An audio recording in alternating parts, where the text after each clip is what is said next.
आज निश्चिंतर ऑपरेशन होची आ सी मध्य सकाळ जाए भगवान को दर्शन करिया प्रार्थना करि आछंती किंतु मोर आपण मानक गोटे रिक्वेस्ट गोटे अनुरोध आपण माने भगवान पाखरे टे प्रार्थना करन भगवान को डाकंतु हम निश्चिंता कोटी झियर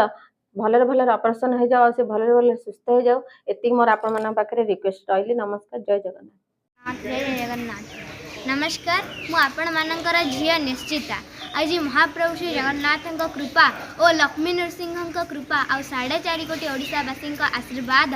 एवं फोकस न्यूज चैनल सुधांशु भाई आ मिस क्वीन संध्या दीदी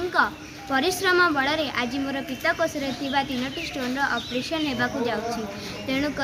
मु 4.5 कोटी ओडिशावासी को हाथ जोड़ी विनम्र अनुरोध करुँची दयाकोरी आपण मानक झील निश्चितापी महाप्रभु श्री जगन्नाथ पाखरे आशु आरोग्य कामना करंतु आ 4.5 कोटी ओडिशावासी को मु धन्यवाद जनाऊँ। जय जगन्नाथ।